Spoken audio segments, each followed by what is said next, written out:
दोस्तों, आज की कहानी भी किसी फिल्मी कहानी से कम नहीं है।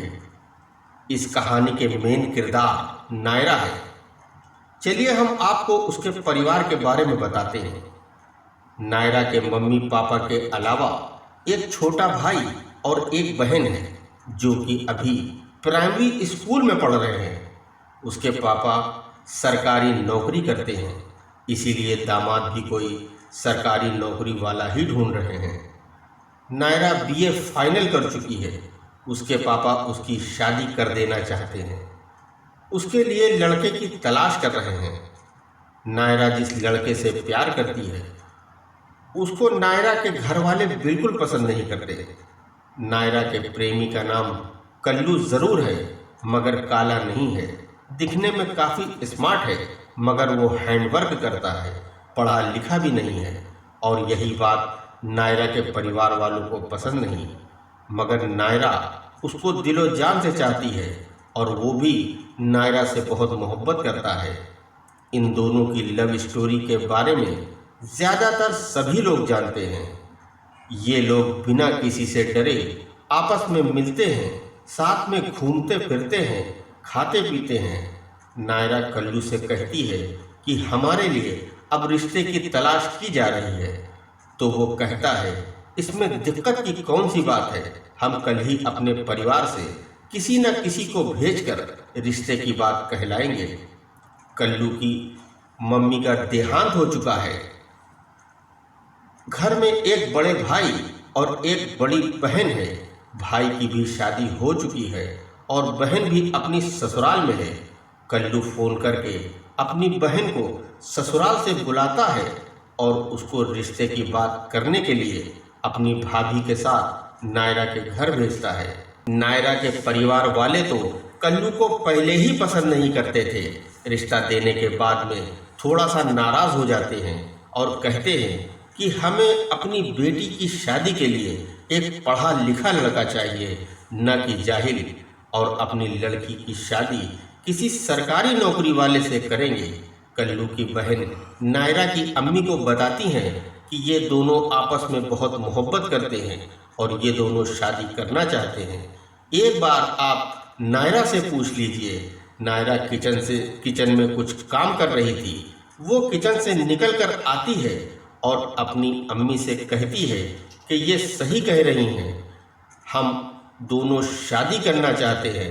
मगर उसकी अम्मी कहती हैं कि तुम्हारे पापा कभी राजी नहीं होंगे।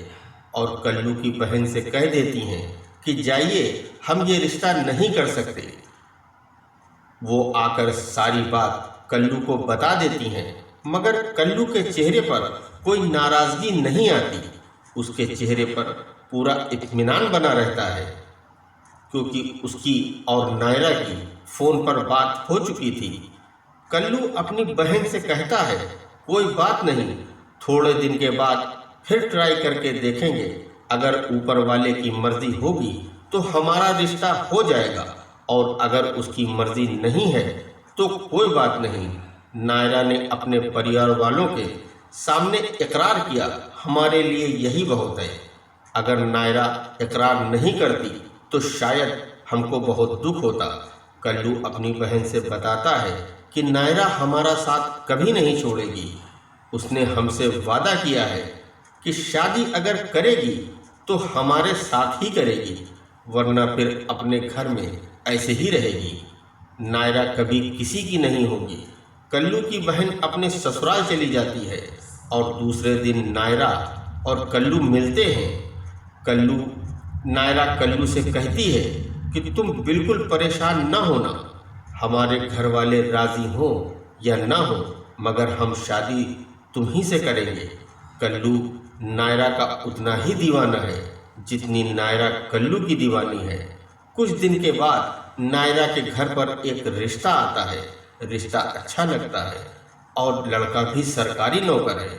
वो देखने में भी अच्छा है, तो उसके घर वाले रिश्ता पक्का कर देते हैं। नायरा को ये बात बिल्कुल अच्छी नहीं लगती। फिर वो कल्लू से मिलती है, कल्लू को अपने रिश्ते की बात बताती है।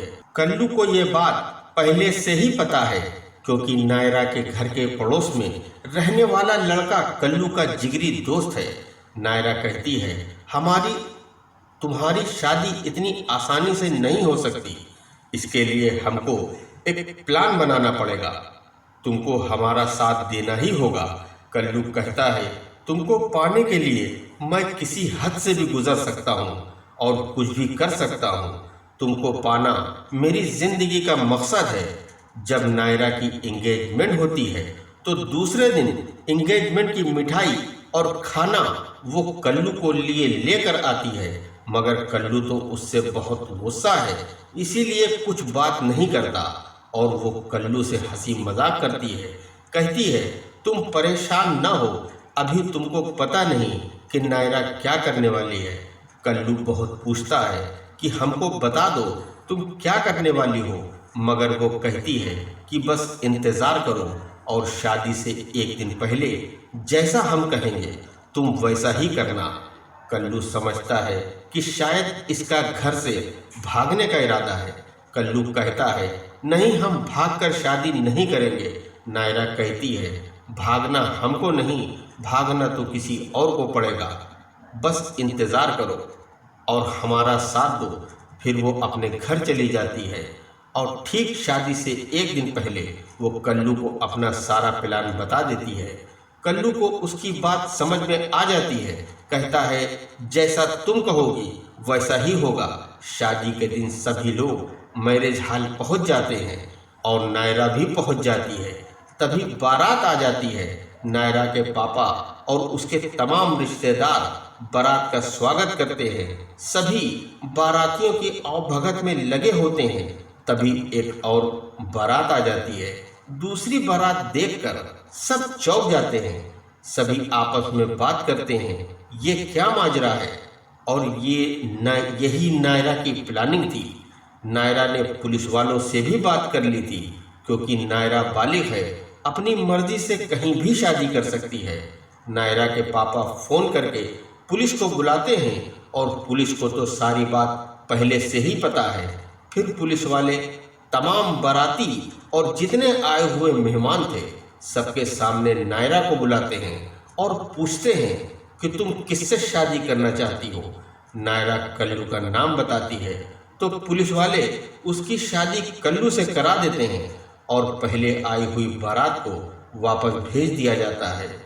कई महीनों तक मोहल्ले में इस अनोखी शादी की बातें होती रही और आज भी कभी कभार किसी न किसी के ज़बान पर यह किस्सा आ ही जाता है।